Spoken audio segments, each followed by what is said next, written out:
Welcome to the Pizza Marketplace podcast. I'm Mandy Detwiler, editor of Pizza Marketplace, and I'm here today with Vicki Dunn-Marshall, a Little Caesars franchisee with more than 60 units. Vicki is doing some really cool things in her restaurant, and we're going to talk about those today. Vicki, thanks so much for being with us. Well, thanks for having me, Mandy. Why don't you tell us a little bit about your background? How did you get started in the pizza industry, and why pizza? Well, when I was 15 years old, I had my sights set on a nice car. My dad was a great dad. He bought us, my brother and I, our first car, and he allocated $500 at the time for a car, and that would get you a $500 Zoomer. So I said, well, I have to get a job because I need some money to be able to afford a little bit nicer car. So my cousin was working at Burger Chef. Most of you are probably too young to remember Burger Chef. And I interviewed there, and I also interviewed at Little Caesars. There was an ad in the local paper. Well, I was offered both jobs, but Little Caesars paid 5 cents more an hour. So I took the job with Little Caesars. And that was a corporate store. Of course. Back in the 70s. And I'm trying not to date myself here, but I just did, didn't I? And I worked my way up through corporate. I was an assistant manager very shortly. And then I was a store manager while I was still in high school. And then I moved on to training manager, supervisor. I worked in their family inn section. And then my final position with corporate Little Caesars was in the franchise sales department. So Mandy, if you were going to buy a Little Caesars, you would go through all of their processes, their in-office training, their marketing classes and such, and then you'd be assigned to an operations person like myself, and I would be responsible for getting you totally open as a restaurant and work with you for a solid 2 weeks after you opened your restaurant, and then follow up with you periodically to make sure you're successful. So I did that for a number of years and realized that I could do this myself. I just needed somebody to back me. I was still young. I was not quite 20 and begged my father, but he was so conservative. He just couldn't risk any money on me. So I had an uncle in Kentucky. And he loved the idea. I showed him a little bit about Little Caesars, and he said, oh my gosh, it's a cash-based business. There's no inventory. So he got so excited, and we partnered together, and we signed up for a 7-store market in Lexington.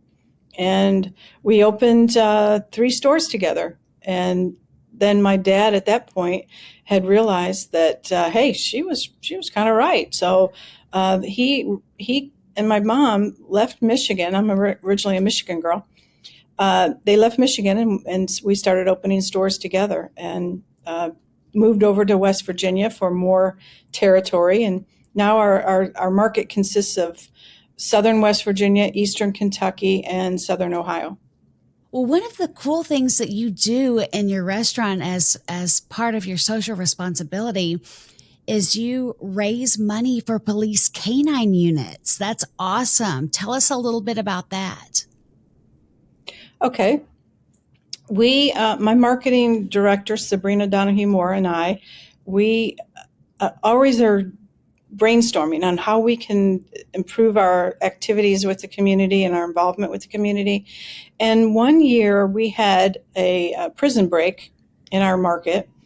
The police brought in canine units to track this man in the forest for several days, and it was an ongoing real issue. And this man, if I can remember right, I think he was a murderer. So every parent in the whole community was really up in arms, and we were feeding all of the officers for thanking them for coming in. They brought in canine tracking dogs from 3 or 4 states around us just to track this man down, and they were successful. They ended up catching him. But through that process, Sabrina and I got to thinking that we would interview the officers. You know, when you're standing there and you're helping them, and it's a stressful situation, they don't get support for what they do.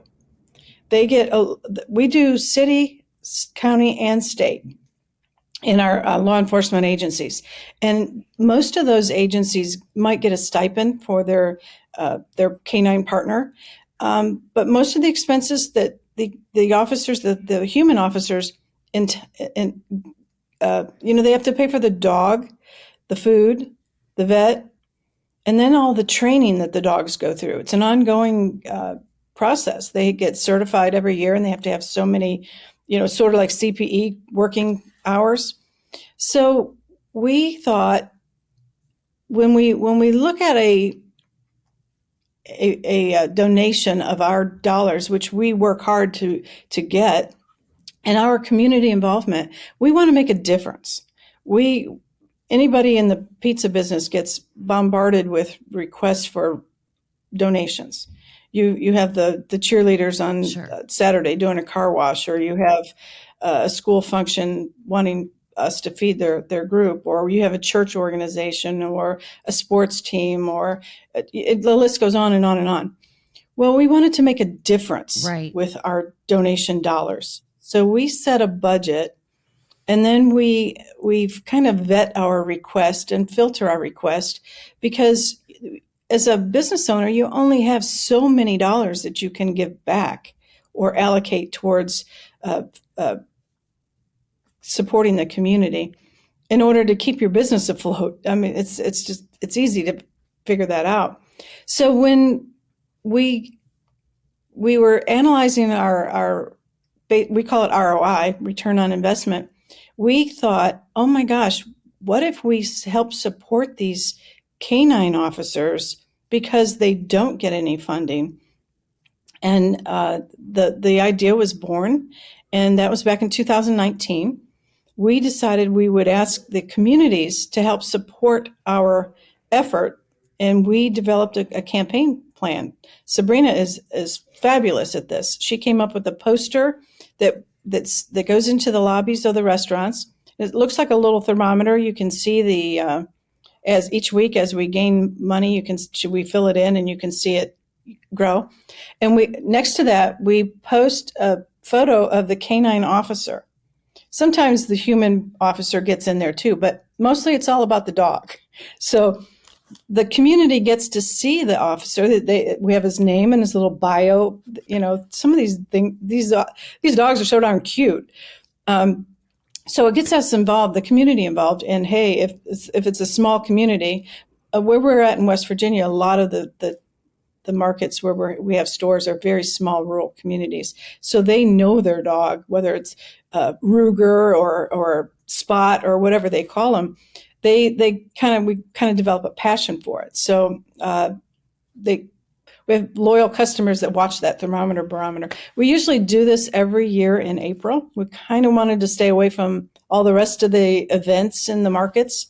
Some years we get cross-channel conflict, but most of the time it's, we own April. In 2019, the first thing we put together was an emergency first aid kit. And we partnered with a veterinarian, and we were able to get discounted items to put in that kit. And the kit is very valuable. It has things for the dog if something happened, including Narcan. So it was a very well-received emergency medical kit, and we actually gave out 89 of those. I'm looking at my notes here. 89 first aid kits the first year. We had to collect the money and then buy what we could buy with the money. So each year it kind of evolved into a much bigger campaign and a much broader reach. We get phone calls all the time of canine officers requesting to be in the program. A lot of them out of state.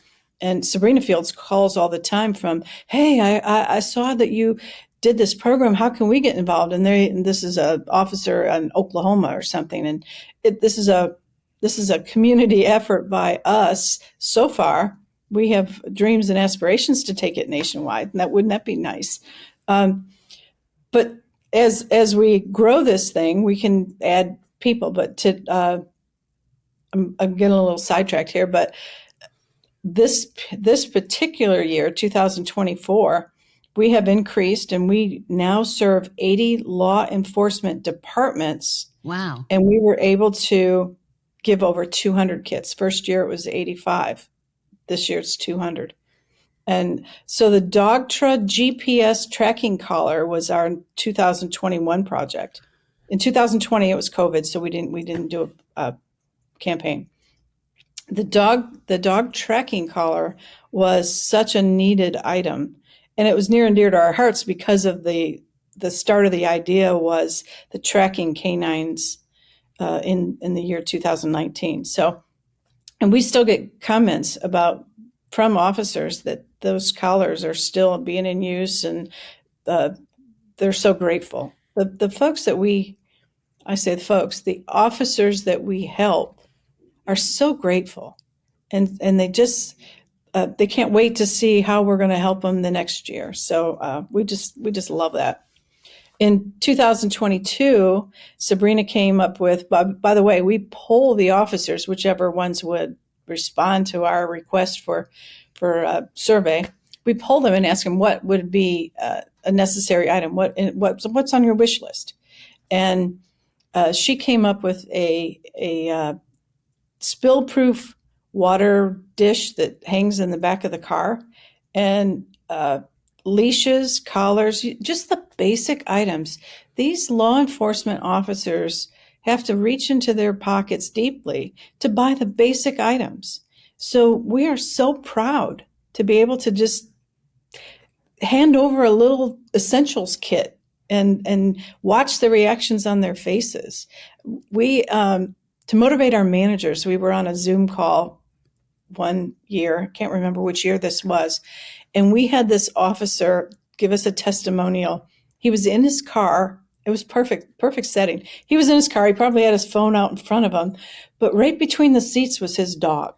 And his dog was, his head was sticking over. And this officer, I will never forget this. This officer was telling us how thankful he was, and he got choked up over getting an essentials kit. If you can imagine what that did to us, when I showed that to our managers, boy, we wanted to go out and collect twice as much money. It was just, It was so, must have caught that man at an emotional time or something, but he was just makes you feel good for what you do to help support people. In 2023, we got them an air conditioning extension kit. Now, most recently, a dog died in a police officer's car because the air conditioning gave out, and he was mortified. He lost his partner, and he felt like it was his fault. But these air conditioning extensions hook into the vents in the front of the car, and they run tubes back to the back of the vehicle. Most of these canine officers are in the very back of a SUV kind of a vehicle, right, and they can't access the front of the vehicle. So they're taking the air conditioning and they're piping it back so that those cars are kept cool. We go to trainings with the officers, and we provide them lunch. This is in our local canine association. We partner with them, and they have a training session which everybody has to go to every year, and it's fun to walk.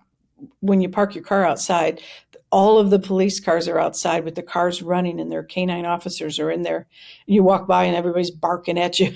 This is fun, scary, but fun. Sure. So 2024, this year, we came up with a mini medical kit.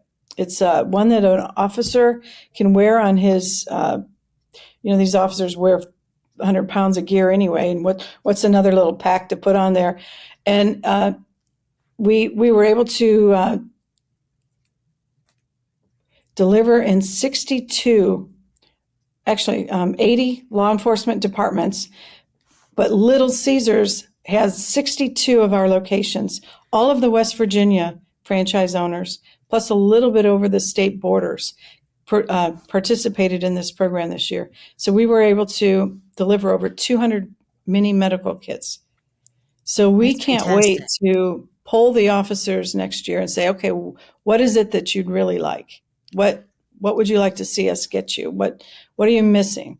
And Sabrina and I were even talking and said maybe we should keep maybe us as our personal franchise. Maybe we should front fund this thing and supply some inventory so that whatever the officers need, if you're a brand new officer to our program, maybe you need a GPS collar. If you're a 2-year participant and you got a medical kit this year, maybe you need the air conditioning unit. So we're just trying to brainstorm and expand this program as far reaching as we can.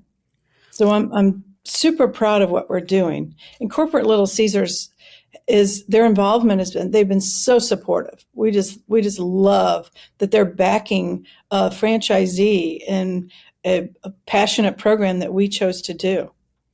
How is the money raised? Is it through pizza sales or is it through donations from customers? Well, the franchise owners all participate, um, and we ask the customers in the store. We have a little donation uh, process in the store. We ask them to round up on their pizza order. We have the typical where you can put $1 in a box for Pizza Paws, or in some years we actually sold a little paper paw, and we put the customer's name on it, and we Right. taped them on the walls. Some of our stores were so successful at that, we had to come up with other ways to do it because the whole lobby was covered with paws. Sure. Every wall. It was actually nice to see, but uh, What challenges have you faced in your fundraising efforts? Have there been any challenges? of course, we have some managers that aren't as passionate as others. So the manager's the leader. So if you get your team involved and everybody supports the project, you're graciously asking customers to get involved. Um, Other challenges are money's tight. The economy's inflation's way up, and Yeah, food prices are 35% up. So it's tough for everybody, and we recognize that. sure. If you had a piece of advice to give to another restaurant owner or pizzeria owner who wanted to get involved in their community, but they weren't quite sure how to start, what would you tell them? Well, part of our brainstorming process, Sabrina and I am speaking, we we to make something very, very successful, you have to get your buy-in of your people, your staff, your team, your employees. So we ask ourselves, okay, what's our passions? I'm so passionate about animals. So it's so easy for me to say, okay, which animal programs are we going to sponsor this year? Other employees that work for us are we have a program with CJD. It's the human form of mad cow disease. We have a program every year that we get very involved with that. It's a fundraise for medical research. We do athletic. One of our top leaders in our company is a mountain trail uh, active hiker, biker kind of. So he has developed a trail system that has miles and miles of trails, and we get support there. So anything that our employees are very passionate about, we get behind and embrace. So I would say to anybody that's a business owner and you don't have a vision for community support, ask yourself, what are your passions? What do what do you really want to be involved in? And if you don't have something, which folks don't, what are your employees passionate about? How could you help get involved to get behind your employees? And that's where it started. That's where our brainstorming took us. Sure. Well, thanks so much for being with us today. Well, thank you. That'll do it for this episode of the Pizza Marketplace podcast, and we'll catch you next time.